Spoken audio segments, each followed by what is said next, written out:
അപ്പോൾ ലഭ്യമായ സാധ്യതയെ, അവസരത്തെ പരമാവധി പ്രയോജനപ്പെടുത്തുന്ന നിലവാരത്തിലേക്ക് നമ്മുടെ പ്രവൃത്തി കൊണ്ട് നമ്മൾ ഉയരണമെങ്കിൽ you should focus on your action, not on the result. ഫലം ഇച്ഛിക്കാതെ കർമ്മം ചെയ്യാൻ ഭഗവത്ഗീതയിൽ ഭഗവാൻ കൃഷ്ണൻ പറഞ്ഞിട്ടുണ്ടോ? ഉണ്ടെങ്കിൽ അതൊരു മണ്ടത്തരമല്ലേ?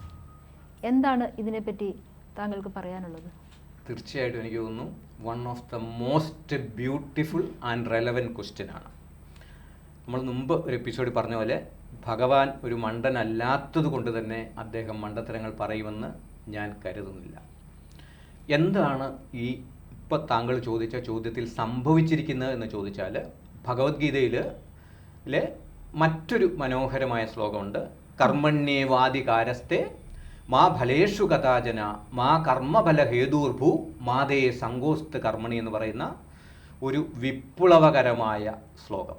എന്തുകൊണ്ട് വിപ്ലവകരം എന്ന് ചോദിച്ചാൽ, ഈ ശ്ലോകത്തിനെ അറിയാൻ വയ്യാത്തവരെന്നോ അല്ലെങ്കിൽ അറിഞ്ഞിട്ടും തെറ്റായി ഇത് പ്രചരിപ്പിക്കണമെന്നുള്ള ദുരുദ്ദേശമുള്ളവരൊക്കെ ഇതിനെ ലോകത്തിൻ്റെ മുന്നിലേക്ക് മനസ്സിലാക്കി കൊടുത്ത രീതിയാണ് ഭഗവാൻ പറഞ്ഞു നീ ഫലം ഇച്ഛിക്കാതെ കർമ്മം ചെയ്യണമെന്ന്. വ്യാഖ്യാനിച്ചതിലെ ഒരു അപാകത നോക്കൂ. ലോകത്തില് ഞാനും താങ്കളും നമ്മളെ കേൾക്കുന്ന ഒരാൾ പോലും ഫലം ഇച്ഛിക്കാതെ ആരും കർമ്മം ചെയ്യുന്നില്ല. നമ്മൾ ഏത് കർമ്മം ചെയ്യുന്നെങ്കിലും തീർച്ചയായിട്ടും അതിൻ്റെ ഒരു കർമ്മഫലം ഉണ്ടെന്നോ അത് നേടണമെന്നോ കരുതി മാത്രമാണ് നമ്മളെല്ലാവരും കർമ്മം ചെയ്യുന്നത്. അപ്പോൾ ഒരു ഫലത്തെ പ്രതീക്ഷിച്ചുകൊണ്ട് നമുക്ക് നേടേണ്ട ഒരു കാര്യത്തെ നേടാൻ വേണ്ടി നമ്മളൊരു പ്രവൃത്തിയിൽ ഏർപ്പെടുമ്പം ആ നേടണമെന്ന് നാം കരുതുന്നത് നേടാൻ വേണ്ടി കർമ്മം ചെയ്യല്ലേ എന്ന് പറയുമോ ഭഗവാനായിട്ട്? പ്രത്യേകിച്ച് ഒരിക്കലുമില്ല. അപ്പോൾ എന്താണ് അത് സംഭവിച്ചതെന്ന് പറഞ്ഞാൽ, ഭഗവാൻ പറഞ്ഞത് ഇങ്ങനെയാണ്: കർമ്മണ്യേവാധികാരസ്തേ മാ ഫലേഷു കഥാചന. മാ ഫലേഷു കഥാചന. ഫലേഷു അതായത് കർമ്മത്തിൻ്റെ ഫലത്തിൽ കഥാചന ഒരിക്കലും നിനക്കൊരധികാരമില്ല. കൺഫ്യൂഷൻ ഉണ്ടാകില്ല. ഒന്നുകൂടെ പറയാം, ഒരു പ്രവൃത്തി ചെയ്യാൻ മാത്രമേ എനിക്ക് അധികാരമുള്ളൂ. ഒളിമ്പിക്സിന് ഗോൾഡ് മെഡൽ ഇന്ത്യയെ പ്രതിനിധീകരിച്ച് നേടണം എന്നുള്ളത് എൻ്റെ ഒരു ആഗ്രഹമാണെന്ന് കരുതുക. എൻ്റെ ആഗ്രഹം എന്താണ്?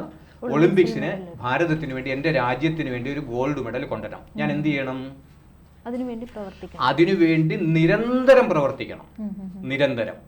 പതഞ്ജലി മഹർഷി പറയും, സതു ദീർഘകാല നൈരേന്ദ്ര സത്കാര സേവിതോ ദൃഢഭൂമിക. മുടങ്ങാതെ നിരന്തരം വിത്ത് ഓൾ ആ ഒരു ഭക്തിയോടുകൂടി നിരന്തരം പ്രവർത്തിക്കുമ്പോഴാണ് നമ്മൾ പഞ്ചായത്ത് തലത്തിൽ, ജില്ലാ തലത്തിൽ, സംസ്ഥാന തലത്തിൽ, ദേശീയ തലത്തിൽ മെഡലൊക്കെ മേടിച്ചിട്ട് നമ്മൾ എവിടെ പോവും? ഒളിമ്പിക്സിൽ. എന്തിനു വേണ്ടി? നമ്മുടെ രാജ്യത്തിന് വേണ്ടി സ്വർണ്ണ മെഡൽ കൊണ്ടുവരാനാണ് നമ്മൾ രാജ്യത്തെ പ്രതി ഒളിമ്പിക്സിൽ പോകുന്നത്. അപ്പോൾ ലോകത്തിൽ ഒളിമ്പിക്സിൽ പങ്കെടുക്കുന്ന എല്ലാവർക്കും ഗോൾഡ് മെഡൽ കിട്ടുമോ? ഇല്ല, കിട്ടത്തില്ല. പക്ഷേ പോകുന്ന എല്ലാവരുടെയും ആഗ്രഹം എന്താണ്? ഗോൾഡ് മെഡൽ മേടിക്കണം. എനിക്ക് ഏതെങ്കിലും കിട്ടിയാൽ മതി എന്ന് പറഞ്ഞ് പോകുന്നവരുണ്ടോ? കാണുമായിരിക്കാം. ഞാനൊക്കെ കരുതുന്നത് എല്ലാവരും ഒളിമ്പിക്സിൽ പങ്കെടുക്കുന്ന എന്തിനു വേണ്ടിയാണ്? നമുക്കൊരു ഗോൾഡ് മെഡൽ എന്നുള്ളതാണ് നമ്മുടെ ലക്ഷ്യം.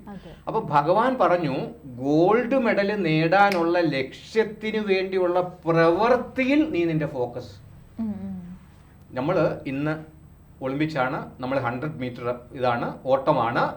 അപ്പോൾ നമ്മൾ ആ ഓട്ടത്തിന് പങ്കെടുക്കുമ്പോൾ നമ്മുടെ കൂടെ കാൾ ലൂയിസോ ബെൻ ജോൺസണോ അല്ലെങ്കിൽ നമ്മുടെ ഇപ്പോഴത്തെ ഏറ്റവും ലോകത്തിൽ ഇന്ന് വരെയുള്ള ഏറ്റവും നേട്ടം കൊയ്ത ഓട്ടത്തിൻ്റെ രാജാവായി അറിയപ്പെടുന്ന ആരുമാകട്ടെ നമ്മുടെ കൂടെ ഉണ്ടെങ്കിൽ നമുക്ക് ചിലപ്പോൾ സാധ്യത ഒരു പക്ഷേ സെക്കൻഡിനോ തേർഡിനോ ഒക്കെ ആയിരിക്കും. പക്ഷെ നമ്മൾ ഓട്ടത്തിനായിട്ട് അവിടെ നിൽക്കുമ്പോൾ, ആ വിസിൽ അടി കേൾക്കുന്നതിനായിട്ട് നിൽക്കുമ്പോൾ, എനിക്ക് സ്വർണം കിട്ടുമോ അല്ലെ എനിക്ക് ഓട് കിട്ടുമോ, എനിക്കൊരു സമ്മാനം കിട്ടുമോ എന്നുള്ള ചിന്തയുടെ അതിപ്രസരത്തിൽ നമ്മളായാൽ അത് നമ്മുടെ ബ്രെയിൻ കെമിസ്ട്രിയെ ബാധിക്കുകയും നമ്മുടെ ഹോർമോണൊക്കെ ടോട്ടലി ഇംബാലൻസ് ആകുകയും ചെയ്താൽ എന്ത് സംഭവിക്കുമെന്ന് ചോദിച്ചാൽ, ഈ ഓട്ടം എന്ന് പറയുന്ന പ്രക്രിയയിൽ നമുക്ക് 100% ഫോക്കസ് ചെയ്യാൻ സാധിക്കാതെ വരും. ഓട്ടം എന്ന് പറയുന്ന പ്രക്രിയയിൽ ഫോക്കസ് ചെയ്താൽ മാത്രമേ നമുക്ക് ഏതെങ്കിലും ഒരു മെഡലെങ്കിലും ലഭിക്കാൻ സാധ്യതയുള്ളൂ. മറിച്ച് നമ്മുടെ ശ്രദ്ധ എന്ത് സംഭവിക്കും, എനിക്ക് സമ്മാനം കിട്ടുമോ, ആ ഫലത്തെക്കുറിച്ചുള്ള ചിന്തകളുടെ ആദി ഒരു മനുഷ്യ മനസ്സിനെ ബാധിച്ചാൽ അവൻ്റെ പെർഫോമൻസിനെ അത് ബാധിക്കാനും അതുവഴി തനിക്ക് ലഭ്യമാകേണ്ടിയിരുന്ന, തനിക്ക് പ്രാപിക്കാൻ സാധിക്കുമായിരുന്ന ഒരു മെഡലിനെ, ഒരു സമ്മാനത്തിനെ, ഒരു നേട്ടത്തിനെ ഇല്ലാതാക്കുവാൻ നമ്മുടെ ഈ ചിന്ത ഒരിക്കലും ഒരു കാരണമാകരുത്. അതുകൊണ്ട് ഭഗവാൻ പറഞ്ഞു, you focus on your action. നമുക്കറിയാം, അർജുനനോട് ചോദിക്കുന്നുണ്ട്, ആ കിളിയെ, ആ തത്തയെ അമ്പ് ചെയ്യുന്ന സമയത്ത് നീ എന്ത് കാണുന്നു എന്ന്. അർജുനൻ എന്ത് പറഞ്ഞു? ആ കണ്ണു മാത്രമാണ് അർജുനൻ കാണുന്നത്, തൻ്റെ ലക്ഷ്യം മാത്രം. അർജുനന് ആ കിളിയുടെ കണ്ണിലേക്ക് അമ്പ് ചെയ്ത് കൊള്ളിക്കാൻ കഴിയും എന്ന കാര്യത്തിൽ, അല്ലെ ഇല്ല എന്നുള്ള കാര്യത്തിൽ സംശയമുണ്ടോ? അർജുനന് ഉറപ്പുണ്ട്. അർജുനന്റെ ഫോക്കസ് ഇവിടെ ആ കിളിയുടെ കണ്ണിൽ. കാര്യം ആ ലക്ഷ്യത്തിലേക്ക് അമ്പ് ചെയ്യുന്നിടത്താണ് അർജുനന്റെ ഫോക്കസ്. മറിച്ച് അർജുനൻ ചിന്തിക്കുകയാണ്, ഓ ഞാൻ അർജുനനാണ്, ഒരുപക്ഷെ അത് കൊണ്ടില്ലെങ്കിൽ നാട്ടുകാരൊക്കെ ഇത് കണ്ടിട്ട് എന്നെക്കുറിച്ച് എന്ത് കരുതും എന്നുള്ള രീതിയിൽ ആ ചിന്ത ഒരു നെഗറ്റീവായിട്ട് പോയാൽ അർജുനന്റെ ആ കിളിയുടെ കണ്ണിൽ അമ്പ് ചെയ്ത് കൊള്ളിക്കാനുള്ള സാധ്യത കുറയും. അപ്പം ലഭ്യമായ സാധ്യതയെ, അവസരത്തെ പരമാവധി പ്രയോജനപ്പെടുത്തുന്ന നിലവാരത്തിലേക്ക് നമ്മുടെ പ്രവൃത്തി കൊണ്ട് നമ്മൾ ഉയരണമെങ്കിൽ you should focus on your action, not on the result. Clear ആയെന്ന് ഞാൻ കരുതുന്നു. തീർച്ചയായും. ഇതുപോലെ നമ്മൾ പറയുന്ന ഒരു കാര്യമുണ്ട്, ബുദ്ധനൊക്കെ പറഞ്ഞിട്ടുള്ള ഒരു കാര്യമുണ്ട്, ലിവ് ഇൻ ദി പ്രസന്റ്. അതുപോലെ ലെറ്റ് ഇറ്റ് ഗോ. ഇതൊക്കെ ഭഗവത്ഗീതയുമായി ബന്ധപ്പെടുത്തുമ്പോൾ നമുക്ക് എങ്ങനെയാണ് അത് വ്യാഖ്യാനിക്കാൻ പറ്റുക? വീണ്ടും ഒരുപാട് താങ്കളോടുള്ള നന്ദി ഞാൻ രേഖപ്പെടുത്തുന്നു. ഒരുപക്ഷേ മോട്ടിവേഷൻ ക്ലാസ്സും കോർപ്പറേറ്റ് ട്രെയിനിങ്ങും ഒക്കെ എടുക്കുമ്പം ഇന്ന് വരെ എടുത്തിട്ടുള്ളതിൽ ഏറ്റവും കൂടുതൽ എടുത്തിട്ടുള്ള പോയിന്റുകളിൽ രണ്ടെണ്ണമാണ് പ്രത്യേകിച്ച് ലെറ്റ് ഗോ. ലെറ്റ് ഗോ എന്ന് പറയുന്നത് നമ്മളിപ്പം പറഞ്ഞ കർമ്മണ്യവാധികാരസ്ഥ എന്നുള്ള, ഞാൻ സ്ലോ റിപ്പീറ്റ് ചെയ്യുന്നില്ല, അതുമായിട്ട് ബന്ധപ്പെടുത്തി എന്താണ് ലെറ്റ് ഗോ. ഇനി നമുക്ക് ഭഗവത്ഗീതയിൽ നിന്ന് ഒന്നും പഠിക്കാൻ സാധിച്ചില്ലെന്ന് കരുതുക. ഭഗവത്ഗീതയിൽ നിന്ന് ഒന്നും പഠിക്കാൻ സാധിച്ചില്ലെങ്കിലും ഒരൊറ്റ കാര്യമെങ്കിലും പഠിക്കുകയാണെങ്കിൽ പഠിക്കേണ്ടതാണ് ലെറ്റ് ഗോ. കഴിഞ്ഞിടയ്ക്ക് സുഹൃത്തിൻ്റെ മോള് പരീക്ഷയുടെ തലേ ദിവസം ഒരുപാട് ടെൻഷനിലായിരുന്നു. വളരെ അടുത്ത സുഹൃത്താണ്. അദ്ദേഹം എന്നെ വിളിച്ചു, പക്ഷേ മോള് ടെൻഷനിലാണ്, എന്താണെന്ന് കൗൺസിലിംഗ് കൊടുക്കുക. അപ്പം ഞാൻ എൻ്റെ ഒരു വീഡിയോ അയച്ചു കൊടുത്തു, ലെറ്റ് ഗോ എന്ന് പറയുന്ന 7 മിനിറ്റുള്ള വീഡിയോ. ആ മോൾ എനിക്ക് തോന്നുന്നു ഒരു 3 പ്രാവശ്യം കണ്ടു. എന്നിട്ട് എന്നെ വിളിച്ചു പറഞ്ഞു, ഞങ്ങളെ now I am perfectly okay. Exam കഴിഞ്ഞ് വന്നിട്ടും എന്നോട് പറഞ്ഞു, ഞങ്ങളെ എനിക്ക് മനോഹരമായിട്ട് എക്സാം എഴുതാൻ കഴിച്ചു. എന്താണ് ലെറ്റ് ഗോ? ലെറ്റ് ഗോ എന്ന് പറഞ്ഞത് ഈ കർമ്മണ്യവാദി കാരസ്ഥയുടെ ഒരു എക്സ്റ്റൻഷൻ ആണ്. പ്രാക്ടിക്കൽ ആപ്ലിക്കേഷൻ ഓഫ് കർമ്മണ്യവാദി കാരസ്ഥ ഈസ് ലെറ്റ് ഗോ. അതൊന്ന് ലളിതമായിട്ട് പറഞ്ഞു മനസ്സിലാക്കാൻ ശ്രമിക്കാം. ഞാൻ ഇന്ന് നമ്മുടെ ABC മലയാളം സ്റ്റുഡിയോയിൽ ഇൻ്റർവ്യൂ ഉണ്ട്, 12 മണിക്ക് 12:30. അപ്പോൾ ഇൻ്റർവ്യൂവിന് വേണ്ടി തയ്യാറെടുക്കുക എന്നുള്ളതിലാണ് എൻ്റെ പങ്ക്. അപ്പം ഞാൻ രാവിലെ എഴുന്നേൽക്കണം, അവിടുന്ന് എത്ര ദൂരം ഉണ്ടെന്ന് കാൽക്കുലേറ്റ് ചെയ്ത് അതിനനുസരിച്ചുള്ള ട്രെയിനിൽ കയറി ഇവിടെ വരണം. ഞാൻ ട്രെയിനിൽ കയറി ടിക്കറ്റ് എടുത്തു, നോക്കുമ്പോൾ 1 മണിക്കൂർ സമയത്തിന് മുമ്പേ ഇവിടെ എത്തും. പക്ഷെ വരുമ്പോഴാണ് അറിയുന്നത് വേറൊരു ട്രെയിൻ, ഗുഡ്സ് ട്രെയിൻ പാളം തെറ്റി കിടക്കുന്നു എന്നറിഞ്ഞു. അപ്പം 12 മണിക്ക് ഇവിടെ എത്തേണ്ട ഞാൻ ഏകദേശം എപ്പോൾ എത്തും നമുക്കറിയില്ല. ആ പാളം തെറ്റി കിടക്കുന്ന ഗുഡ്സ് ട്രെയിൻ മാറ്റിയാൽ മാത്രമേ തുടർന്ന് പോകാൻ പറ്റത്തുള്ളൂ. ആ ഗുഡ്സ് ട്രെയിൻ പാളം തെറ്റിയത് നീക്കുക എന്നുള്ളത് ശ്രീഹരി വാസ്തവന്റെ നിയന്ത്രണത്തിലാണോ? അല്ല. ശ്രീഹരി വാസ്തവന് ഒരു കാര്യം ചെയ്യാം, ഒരു പക്ഷേ കുറേ സമയമായിട്ട് അത് മാറുന്നില്ലെങ്കിൽ ആ നമ്പർ ഇന്റർനെറ്റിൽ നിന്ന് കണ്ടെത്തിയിട്ട് അതിൻ്റെ വേണ്ടപ്പെട്ട അധികാരികളെ അറിയിച്ചു പറയാം, ഇന്നിടത്തൊരു ഗുഡ്സ് ട്രെയിൻ പാളം തെറ്റി കിടക്കുന്നുണ്ട്, അതൊന്ന് മാറ്റണമെന്ന് അറിയിക്കാം. ആ ഒരു പ്രവൃത്തിയോടെ എനിക്ക് ചെയ്യാം. കൊച്ചിയിൽ നിന്നോ കോഴിക്കോട്ടു നിന്നോ തിരുവനന്തപുരത്തു നിന്നോ എവിടെ നിന്നാണോ അത് മാറ്റാനുള്ള സംവിധാനക്രമം വരേണ്ടത് അവർ വന്ന് മാറ്റിയാൽ മാത്രമേ എനിക്ക് എന്ത് ചെയ്യാൻ പറ്റൂ, എൻ്റെ കൊച്ചിയിലേക്കുള്ള യാത്ര തുടരാൻ സാധിക്കുകയുള്ളൂ. അപ്പം ഞാൻ ട്രെയിനിലിരുന്ന് അയ്യോ രാവിലെ ഇറങ്ങിയതാണ്, ABC മലയാളംകാർ എന്ത് വിചാരിക്കും, അവിടെ സമയത്തിന് ചെന്നില്ലെങ്കിൽ വേറെ ഒരു ഇൻ്റർവ്യൂ നടക്കത്തില്ലേ, എൻ്റെ ഇന്നത്തെ സ്ലോട്ട് നഷ്ടപ്പെടത്തില്ലേ, ഇങ്ങനെ ചിന്തിക്കാൻ തുടങ്ങുന്നത് കൊണ്ട് പ്രശ്നത്തിന് പരിഹാരമാകുമോ? അപ്പോൾ നിലവിലുള്ള സാഹചര്യത്തെ പൂർണ്ണമായി ഉൾക്കൊള്ളാനുള്ള മനസ്സിൻ്റെ തലത്തെ പ്രാപിക്കുമ്പോൾ നമ്മളിൽ സംഭവിക്കുന്നതാണ് ലെറ്റ് ഗോ, വിട്ടുകൊടുക്കുക. നമ്മുടെ നിയന്ത്രണത്തിലല്ലാത്ത കാര്യങ്ങളെ പറ്റി ചിന്തിച്ച് ടെൻഷൻ അടിച്ച് ഈ ഫ്യൂസ് അടിച്ചു പോകാതെ സംരക്ഷിക്കാനുള്ള മനോഹരമായ അറിവിൻ്റെ പേരാണ് ലെറ്റ് ഗോ.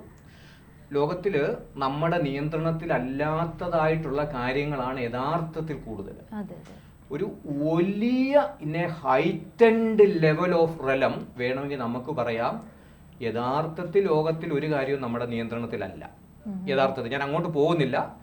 ശരിക്കും നമ്മുടെ നിയന്ത്രണത്തിലല്ലാത്ത കാര്യങ്ങളാണ് ഏറെയും. ഈവൻ നമ്മുടെ ശ്വാസം ഒന്ന് പുറത്തേക്ക് വിട്ടു അത് മേളിലേക്ക് എടുക്കുന്ന കാര്യം പോലും യഥാർത്ഥത്തിൽ നമ്മുടെ നിയന്ത്രണത്തിലല്ല. ഒരു ദിവസം വിട്ട ശ്വാസം നമ്മുടെ നിയന്ത്രണത്തിലാണെങ്കിൽ നമുക്ക് ആവശ്യമുള്ള കാലത്തോളം ഇത് എടുക്കാൻ പറ്റണം, ആവശ്യമുള്ള കാലത്തോളം ഇത് വിടാൻ പറ്റണം. അങ്ങനെയാണോ? ഒരു ദിവസം പുറത്തേക്ക് വിട്ട ശ്വാസം പിന്നെ തിരിച്ചെടുക്കാൻ പറ്റാത്ത അവസ്ഥയിൽ നമ്മൾ ചെല്ലുമ്പോൾ എന്ത് പറയും? നമ്മളെ മരണം എന്ന് പറയും. അപ്പൊ നമുക്ക് ബോധ്യമാണ് നമ്മുടെ നിയന്ത്രണത്തിലല്ലാത്ത കാര്യങ്ങളാണ് കൂടുതൽ. മഴ എന്റെ നിയന്ത്രണത്തിലാണോ? ഗുഡ്സ് ട്രെയിൻ പാളം തെറ്റുന്ന എന്റെ ഇതിലാണോ? ആ റെയിൽവേ അധികാരികൾ വന്ന് ഇത് മാറ്റുന്ന എന്റെ നിയന്ത്രണത്തിലാണോ? എന്റെ നിയന്ത്രണത്തിൽ എന്താണ്? സമയത്ത് വരിക, ടിക്കറ്റ് എടുക്കുക, ട്രെയിനിൽ കയറുക. ഇവിടെ സമയത്ത് വരാനുള്ള എല്ലാ പ്രവൃത്തികളിലും ഏർപ്പെടുക.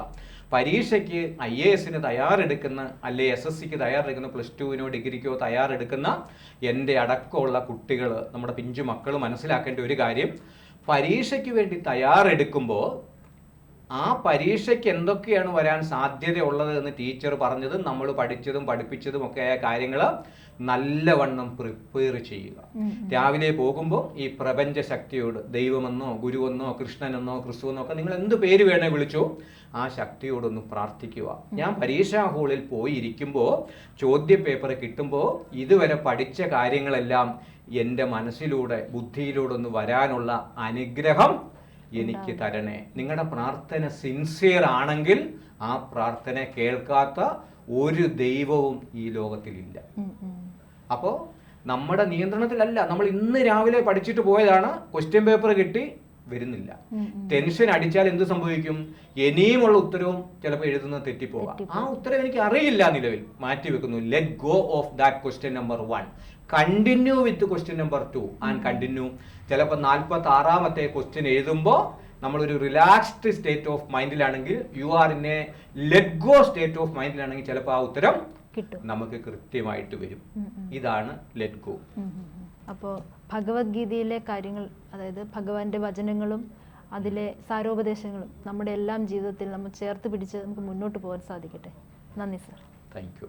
സമ്പൂർണ്ണ ജാതകം സാധാരണ ജാതകമല്ല, സമ്പൂർണ്ണ ജാതകം 250 രൂപയ്ക്ക് നിങ്ങൾക്ക് ലഭിക്കും. ABC മലയാളം പ്രേക്ഷകർക്കായുള്ള ഒരു സുവർണ അവസരമാണിത്. നിങ്ങളുടെ ജനന സമയം അടിസ്ഥാനമാക്കി 75 പേജുകളടങ്ങിയ ജാതകം, നിങ്ങളുടെ ഭാവി പ്രവചനങ്ങളും പ്രശ്ന പരിഹാരങ്ങളും ഉൾപ്പെടെ 250 രൂപയ്ക്ക് ലഭിക്കുവാൻ താഴെ കാണുന്ന നമ്പറിൽ മെസ്സേജ് അയയ്ക്കുകയോ വിളിക്കുകയോ ചെയ്യുക.